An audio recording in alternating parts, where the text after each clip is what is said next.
नमस्कार साथियों, मैं पुष्पा यादव आप सभी साथियों का अपने चैनल लक्ष्य संस्कृतम में हार्दिक स्वागत करती हूँ। साथियों, हम अध्ययन कर रहे हैं समास प्रकरण। समास प्रकरण डॉक्टर बाबूराम सक्सेना की पुस्तक के आधार पर जो संस्कृत व्याकरण प्रवेशिका टीजीटी के सिलेबस में है, उसी के आधार पर हम कर रहे हैं। तो समास प्रकरण में साथियों हम तत्पुरुष समास का अध्ययन कर रहे हैं। तत्पुरुष समास के दो भेद हैं, व्यधिकरण तत्पुरुष और समानाधिकरण तत्पुरुष। तो व्यधिकरण तत्पुरुष के हम 6 भेद क्रमशः पढ़ चुके हैं और समानाधिकरण तत्पुरुष जिसे कर्मधारय समास भी कहा जाता है, तो उसके भेदों का हम अध्ययन कर रहे हैं। तो कर्मधारय समास के 4 भेद हैं, विशेषण पूर्व पद कर्मधारय, उपमान पूर्व पद कर्मधारय का अध्ययन हम कर चुके, उपमान उत्तर पद कर्मधारय और विशेषण उभय पद कर्मधारय। तो 4 भेद हैं। 4 भेदों के अंतर्गत साथियों हमने जो है विशेषण पूर्व पद कर्मधारय और उपमान पूर्व पद कर्मधारय समास तक का अध्ययन कर चुके हैं। अब तीसरा जो हमारा है, तीसरा भेद कर्मधारय समास का जो है कौन सा है, उपमान उत्तर पद कर्मधारय। आज हम इसका अध्ययन शुरू करते हैं। तो आइए चले हम सीधे अपने टॉपिक पे। क्या है हमारा उपमान उत्तर पद कर्मधारय समास, क्या कह रहा है। तो उपमान उत्तर पद कर्मधारय समास, इसका सूत्र है उपमानानि सामान्य वचनैः। उपमान उत्तर पद कर्मधारय समास का सूत्र है उपमानानि सामान्य वचनैः।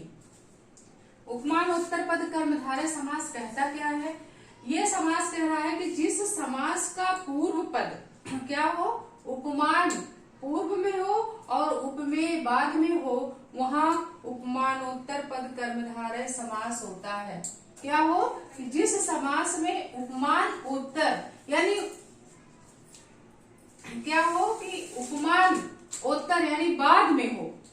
सॉरी, परिभाषा इसका थोड़ा ध्यान से देखिए कि जिस समास में उपमान बाद में हो और उपमेय पहले हो, वहाँ उपमानोत्तर पद कर्मधारय समास होता है। जैसे इसको हम लिख दे रहे हैं, जिस समास में जिसमें क्या हो,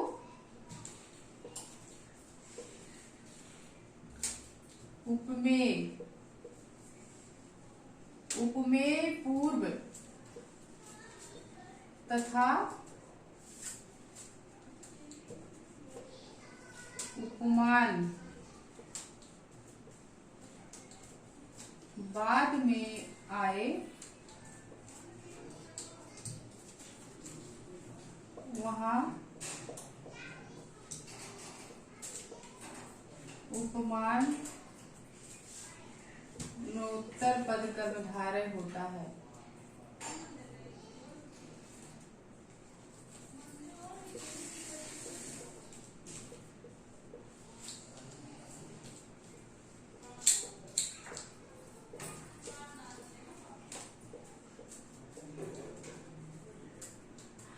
उपमानोत्तर पद कर्मधारय क्या कह रहा है कि जिस समास में या जिसमें उपमेय पूर्व में तथा उपमान बाद में आए, वहाँ उपमान उत्तर पद कर्मधारय समास होता है। अब हम पहले उपमेय और उपमान, इसके पहले भी हमने विशेषण पूर्व पद कर्मधारय और उपमान पूर्व पद कर्मधारय में अध्ययन कर चुके हैं। उपमेय का मतलब है कि जो हमारे सामने हो, प्रस्तुत है, जो हमें दिखाई देता है, और उपमान का मतलब है जो हमारे सामने ना हो, अप्रत्यक्ष हो।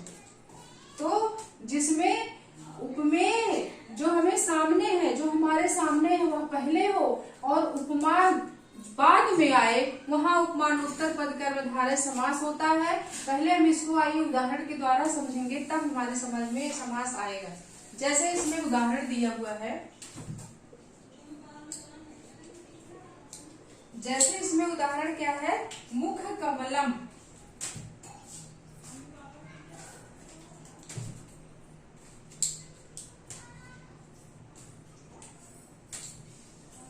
मुख कमलम, मुख कमलम में कौन सा समास है, उपमानोत्तर पद कर्मधारय समास है।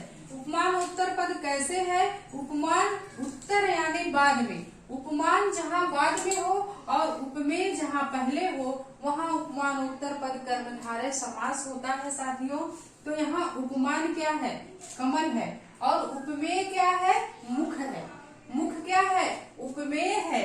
और उपमान क्या है? कमल है। मुख का मतलब उपमेय यानी जो हमें हमारे सामने है वह मुख है, और मुख क्या हो गया? उपमेय हो गया।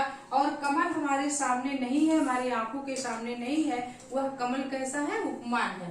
तो कह रहे हैं कि जिस समास का पहला पद उपमेय हो और बाद वाला पद उपमान हो, वहाँ उपमान उत्तर पद कर्मधारय समास होता है। इसके ठीक पहले वाला जो समास कर्मधारय समास का भेद था दूसरे नंबर का, वह था उपमान पूर्व पद कर्मधारय। यानी उपमान जहाँ पहले आए और उपमेय जहाँ बाद में आए, वहाँ उपमान पूर्व पद कर्मधारय समास होता है। और ये सूत्र है उपमान उत्तर पद कर्मधारय समास कहाँ होता है? जहाँ उपमान बाद में आए और उपमेय पहले आए, वहाँ उपमान उत्तर पद कर्मधारय समास होता है। ये चीज आपको, इसका फंडा बिल्कुल क्लियर आपको समझ में आना चाहिए कि उपमान पूर्व पद में जहाँ उपमान पहले हो और उपमेय बाद में हो, वहाँ उपमान पूर्व पद कर्मधारय होता है। और जहाँ उपमान बाद में हो, उपमेय पहले हो, वहाँ उपमान उत्तर पद कर्मधारय होता है। उत्तर पद का मतलब होता है बाद का पद, और पूर्व पद का मतलब होता है पहले का पद। ऐसे समझिए, उपमान पूर्व पद यानी उपमान पहले हो, उपमान उत्तर पद यानी उपमान बाद में आए। तो उपमान पहले आएगा तो उसके बाद उपमेय आएगा, और जहाँ उपमान बाद में आएगा उसके पहले उपमेय आ जाएगा। तो यहाँ उपमान बाद में है, इसलिए उपमान उत्तर पद कर्मधारय समास होगा।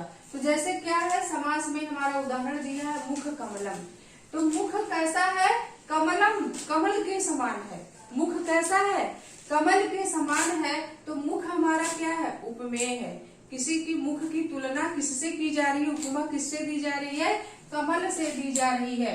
मुख इतना सुंदर है कि जैसे कमल। तो मुख हमारे सामने प्रत्यक्ष है, तो मुख उपमेय हो गया। और कमल क्या हो गया? प्रत्यक्ष हमें हमारे आंखों के सामने नहीं दिखाई दे रहा, इसलिए ये उपमान हो गया, अप्रत्यक्ष हो गया। तो उपमान अप्रत्यक्ष है, उपमेय प्रत्यक्ष है। तो मुख कमल के समान है। तो यहाँ उपमान कहाँ है? कमल। कमल उपमान है। और इस वाक्य मुख कमलम में उपमान बाद में आया है और उपमेय पहले आया है, इसलिए इस वाक्य में उपमान उत्तर पद कर्मधारय समास हुआ। और इसका विग्रह होगा मुख मुखम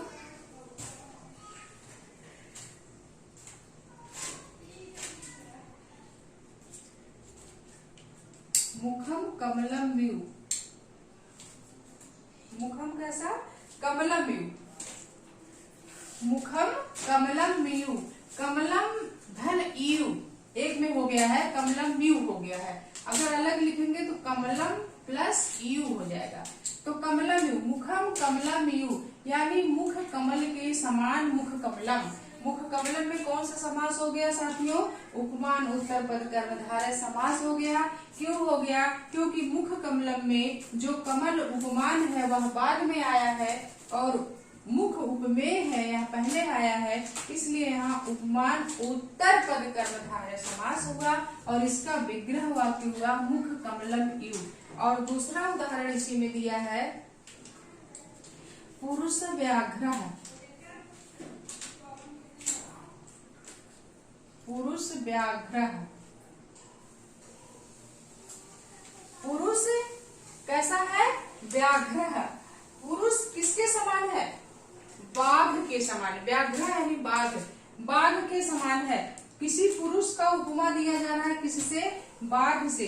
तो पुरुष क्या है? प्रत्यक्ष है, हमें सामने है कि वह पुरुष जो है व्याघ्र, पुरुष व्याघ्र यानी पुरुष बाघ के समान है। तो व्याघ्र जो शब्द है यह उपमान है और बाद में आया है। कहाँ आया है? बाद में। उत्तर पद है, ये बाद का पद जो व्याघ्र है यह उपमान है, क्योंकि व्याघ्र उत्तर पद है और पुरुष प्रथम पद है, पहला पद है। तो पुरुष पहला पद है, प्रथम पद है, पूर्व पद है, इसलिए पुरुष हमारा क्या है? उपमेय है। और पुरुष की उपमा व्याघ्र से दी जा रही है, तो व्याघ्र हमारा उपमान है। तो यहाँ कौन सा समास हो गया साथियों? उपमान उत्तर पद कर्मधारय समास हो गया। और इसका विग्रह वाक्य हो जाएगा पुरुषः व्याघ्रः यू। पुरुषः व्याघ्रः यू क्या हो जाएगा? पुरुषः व्याघ्रः यू। पुरुष व्याघ्र के यू माने समान। पुरुष किसके समान? व्याघ्र के समान। तो मुख कमलम और पुरुषः व्याघ्रः में कौन सा समास है? कर्मधारय समास है। लेकिन कर्मधारय समास में कौन सा समास है? विशेषण पूर्व पद है कि उपमान पूर्व पद है? उपमानोत्तर पद कर्मधारय है कि विशेषण उभय पद कर्मधारय है? तो हमें लगाना होगा मुख कमलम और पुरुषः व्याघ्रः में कर्मधारय समास तो है, लेकिन उपमान उत्तर पद कर्मधारय समास है। और इसका सूत्र है उपमानानि सामान्य वचनैः। उपमान उत्तर पद कर्मधारय समास का सूत्र उपमानानि सामान्य वचनैः। और उपमान उत्तर पद कर्मधारय समास को का जो विग्रह वाक्य होता है यह दो प्रकार से होता है। कितने प्रकार से? दो प्रकार से। ये तो हो गया उपमानोत्तर पद कर्मधारय मुख कमलम पुरुष व्याघ्रः। और उपमानोत्तर पद कर्मधारय समास का विग्रह दो प्रकार से होता है। कैसे होता है हम लिख दें।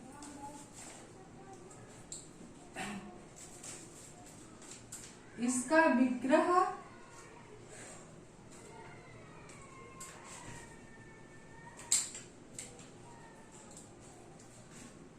दो प्रकार से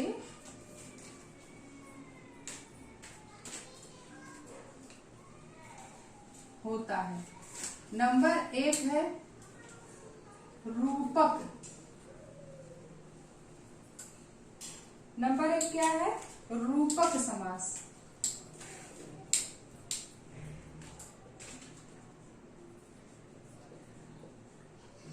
उपमान उत्तर पद कर्मधारय समास का जो विग्रह होता है दो प्रकार से होता है। पहला समास हो गया रूपक समास। रूपक कैसे होगा?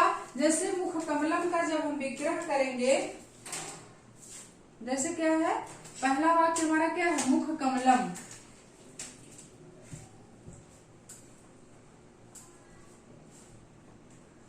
मुख कमलम। मुख कमलम का जब हम विग्रह करेंगे तो क्या हो जाएगा? रूपक समास में। तो रूपक में रूपक समास है ये, तो हो जाएगा इसका विग्रह वाक मुखमेव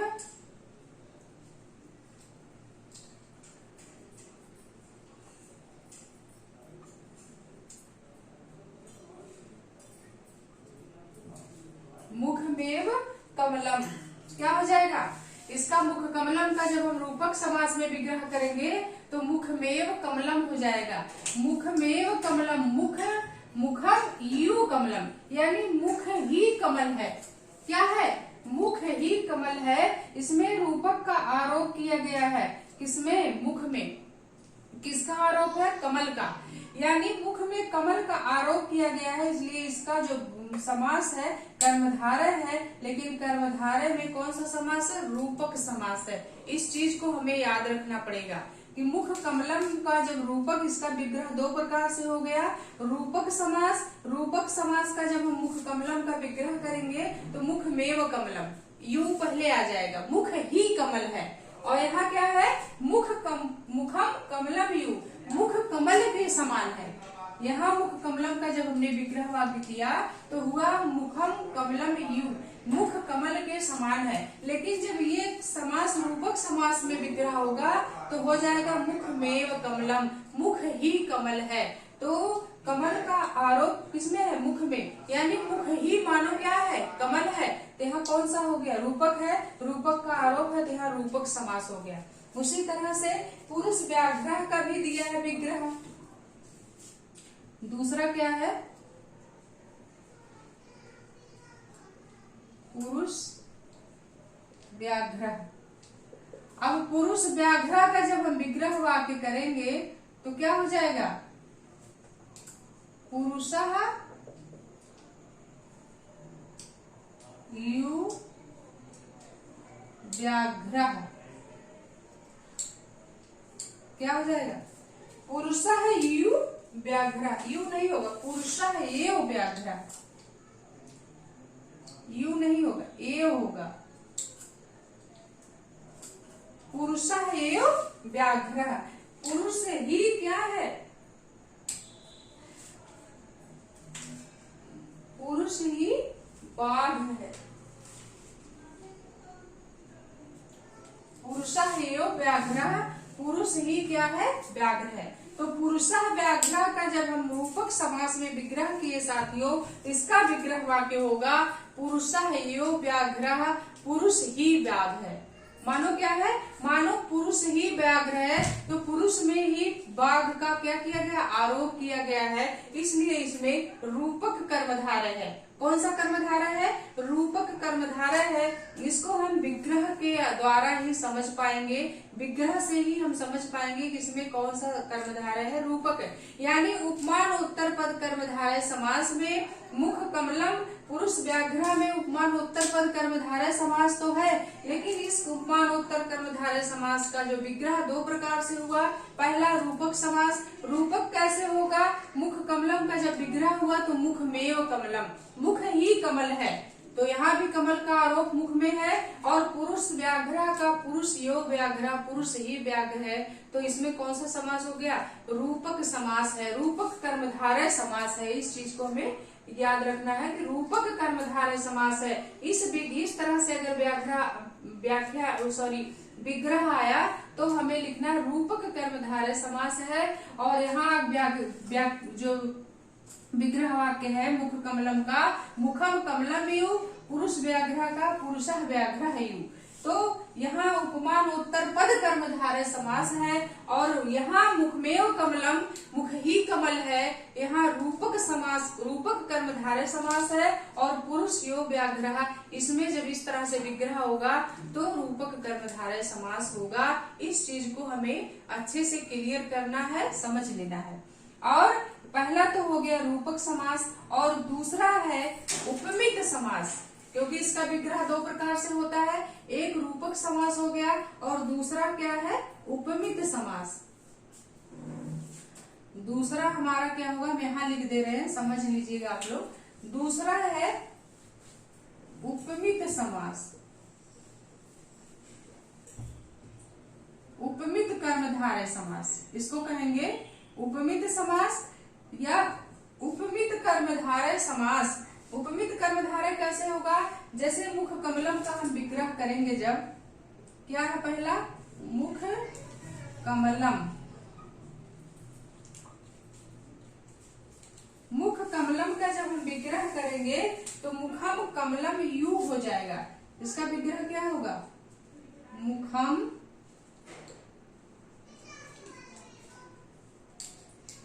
Kamalam you, Mokham Kamalam you, मुख कमल के समान है। यह उपमित समास है, उपमा दिया गया है मुख का, किससे? कमल से। तो ये कौन सा समास हो गया? उपमित समास, यानी उपमित कर्मधारय समास है। मुख कमलम यू में उपमित कर्मधारय समास है।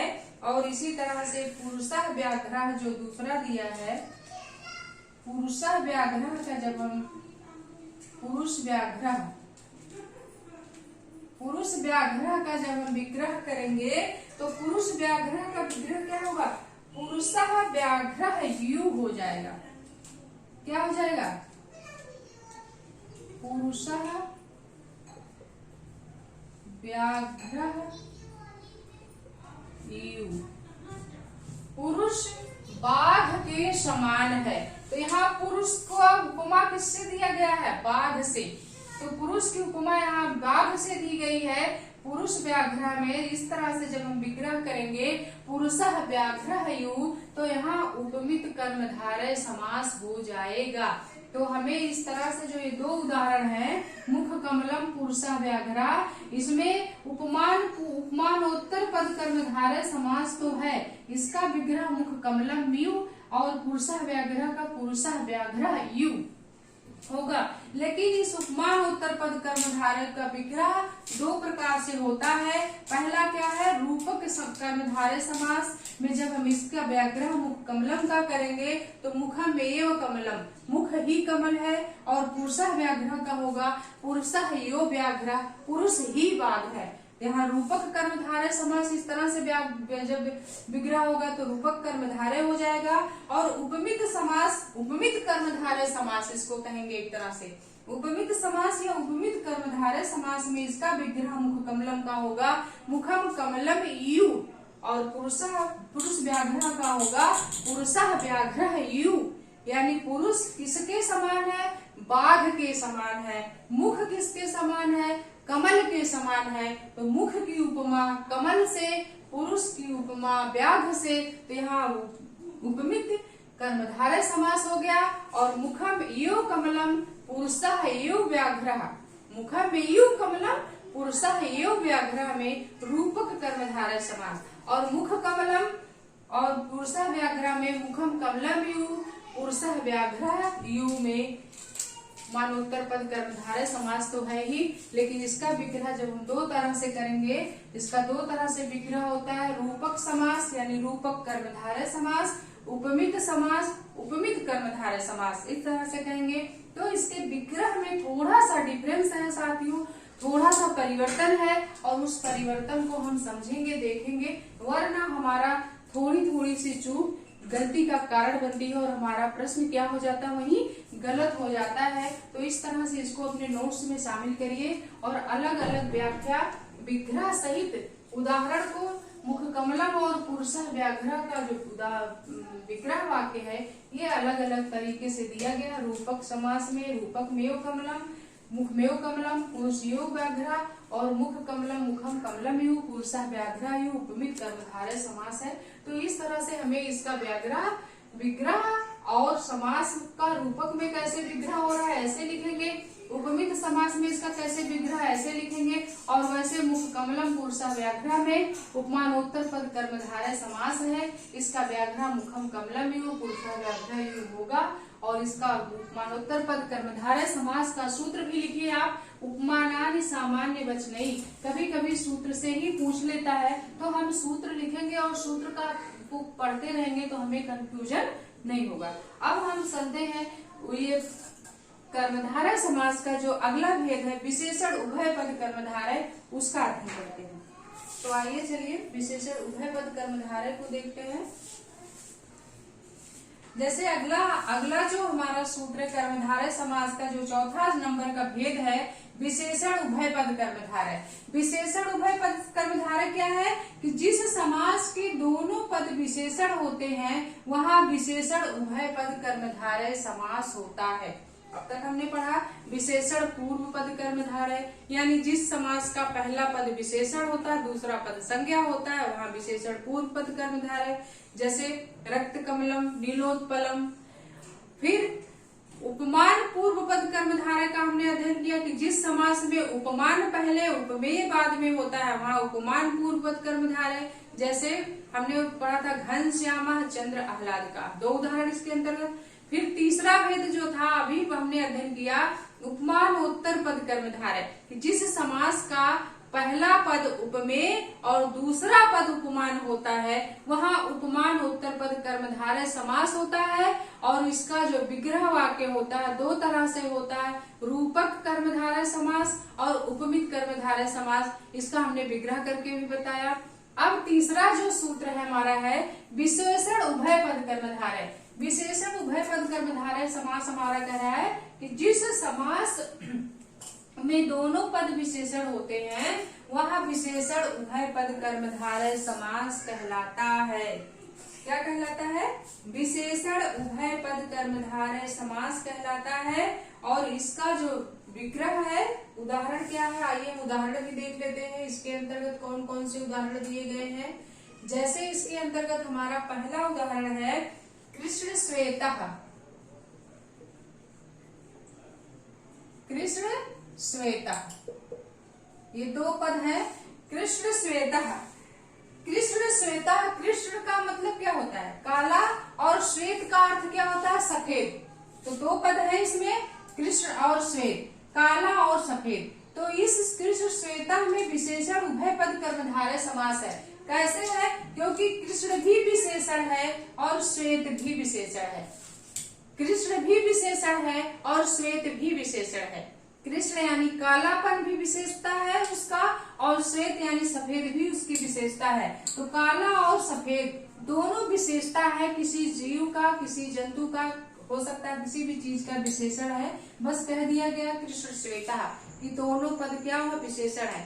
कृष्ण और श्वेत यानी काला और सफेद, अर्थात घोड़ा, घोड़ा ऐसा है जो काला भी है और सफेद भी है। घोड़े की विशेषता क्या है? कि घोड़ा कृष्ण है और श्वेत है, यानी काला है और सफेद है। तो इसमें दोनों पद विशेषण हो गए कि नहीं? कृष्ण श्वेता में कृष्ण भी विशेषण है, श्वेता भी विशेषण है, इसलिए कृष्ण श्वेता में विशेषण उभय पद कर्मधारय समास हुआ। और इसका विग्रह वाक्य होगा कृष्णश्चा श्वेतश्चा। कृष्णश्चा श्वेतश्चा। कृष्णश्चा श्वेतश्चा। इसका विग्रह हमें याद रखना होगा, क्योंकि इसका विग्रह अलग तरीके से हो रहा है कर्मधारय समास में। कृष्ण श्वेता का विग्रह वाक्य होगा कृष्णश्चा श्वेतश्चा। कृष्ण है और श्वेत है। क्या है वो? घोड़ा है। जो घोड़ा कैसा है? कृष्ण भी है, श्वेत भी है। घोड़े की विशेषता है कि वह काला और सफेद दोनों है, और इसका विग्रह होगा कृष्णश्चा श्वेतश्चा। अब दूसरा उदाहरण है,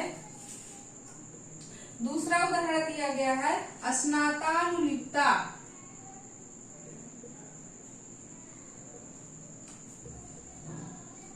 क्या है? अस्नातानुलिप्ता। अस्नातानुलिप्ता। अस्नातानुलिप्ता, अस्नाता अनुलिप्ता, दो पद हैं इसमें, और दोनों भी क्या है? दोनों पद विशेषण है। अस्नाता भी विशेषण है और अनुलिप्ता भी विशेषण है। नहाया हुआ और अस्नाता अनुलिप्ता दोनों पद विशेषण है। तो इसका जो विग्रह क्या होगा?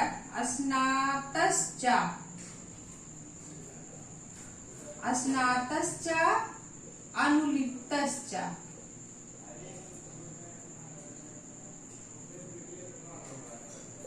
अस्नातश्चा अनुलिप्तश्चा। अस्नाता और अनुलिप्ता दोनों पद विशेषण है। नहाया हुआ और लपेटा हुआ। नहाया हुआ और अनुलिप्त हुआ, यानी दोनों विशेषता है उसकी कि वो नहाया हुआ भी है और अनुलिप्त है, यानी लगा हुआ है, लपेटा हुआ है। तो अस्नाता अनुलिप्ता में कौन सा समास हो गया? विशेषण उभय पद कर्मधारय समास हो गया, क्योंकि इसमें अस्नाता और अनुलिप्ता जो है दोनों विशेषता बता रहे हैं किसी व्यक्ति की, किसी वस्तु की, इसलिए दोनों पद विशेषण है। इसलिए इसमें अस्नाता अनुलिप्ता में विशेषण उभय पद कर्मधारय समास हुआ। इसी तरह से अगला उदाहरण जो है चराचरम।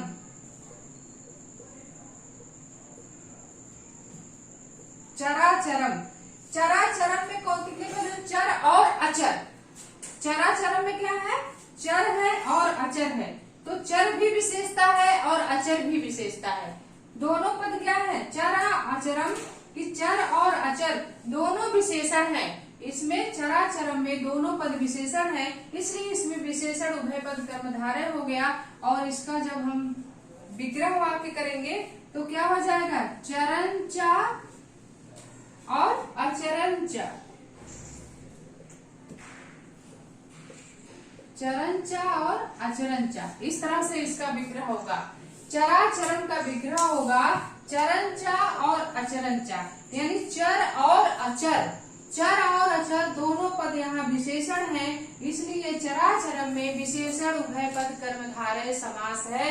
और इसका विग्रह वाक्य होगा चरंचा अचरंचा। इस विशेषण उभय पद कर्मधारय समास में विग्रह वाक्य हमें ध्यान से पढ़ना होगा। विग्रह हम गलत नहीं कर सकते हैं। अगर विग्रह हम गलत पढ़ेंगे या हमको याद नहीं है, ये हमारा क्वेश्चन, विग्रह अगर नहीं गलत सही करेंगे तो गलत हो सकता है, गलत हो ही जाएगा, हो सकता है नहीं गलत हो जाएगा। इसलिए इसका विग्रह वाक्य हमें ध्यान देना है, ध्यान से पढ़ना, याद रखना है। इसी तरह से कृता कृतम अक्सर पूछा जाता है, बहुत इंपॉर्टेंट है। कृता कृतम, कृता कृतम में भी कृतंचा, कृतंचा हो जाएगा, दोनों पद विशेषण है इसलिए विशेषण उभय पद कर्मधारय। कृतंचा आकृतंचा, कृतंचा आकृतंचा। तो कृतंचा आकृतंचा में क्या हो गया? कृताकृतम। तो इसमें क्या है? कृताकृतम में भी विशेषण उभय पद कर्मधारय समास है। कृतांचा आकृतंचा कर्म है, कर्म की विशेषता है। यहाँ क्या है? कर्म की विशेषता है। कर्म कृतंचा आकृतंचा करिए या ना करिए, तो कृता और आकृता दोनों पद विशेषण है, इसलिए इसमें कृता कृतम में विशेषण उभय पद कर्मधारय समास है और इसका विग्रह वाक्य होगा कृतंचा आकृतंचा। तो विशेषण उभय पद कर्मधारय समास की परिभाषा क्या है कि जिस समास के दोनों पद विशेषण होते हैं वहाँ विशेषण उभय पद कर्मधारय समास होता है। और इसके अंतर्गत 4 उदाहरण हैं। कृष्ण श्वेता है, स्नातानुलिप्ता, चराचरम, कृताकृतम। और इसका विग्रह कृष्ण श्वेता का होगा कृष्णश्चा श्वेतश्चा, स्नातानुलिप्ता का स्नातश्चा अनुलिप्तश्चा, चराचरम का चरंचा अचरंचा और कृताकृतम का कृतंचा आकृतंचा। इसका विग्रह वाक्य हमें ध्यान से पढ़ना होगा साथियों। विग्रह वाक्य हमारा गलत नहीं होना चाहिए। और कृष्ण श्वेता, स्नातानुलिप्ता, चराचरम, कृताकृतम किस समास के उदाहरण है? तो कर्मधारय समास है। इनमें चारों में कौन सा समास है? कर्मधारय समास है। लेकिन कर्मधारय समास के भेदों में कौन सा भेद है? तो विशेषण उभय पद कर्मधारय समास है। कौन सा समास है? विशेषण उभय पद कर्मधारय समास है। जिस समास के दोनों पद विशेषण होते हैं वहाँ विशेषण उभय पद कर्मधारय समास होता है। और इसके अंतर्गत 4 उदाहरण है और इसका विग्रह वाक्य भी इस तरह से होगा। तो आज की क्लास साथियों में ही समाप्त करते हैं। फिर हम आपसे अगली कक्षा में कर्मधारय समास का जो भेद है द्विगु समास उसको लेकर के आएंगे। तो आज की कक्षा साथियों में ही समाप्त कर रहे हैं। फिर आपसे हम अगली कक्षा में मिलेंगे। तब तक के लिए नमो नमः। नमः संस्कृत।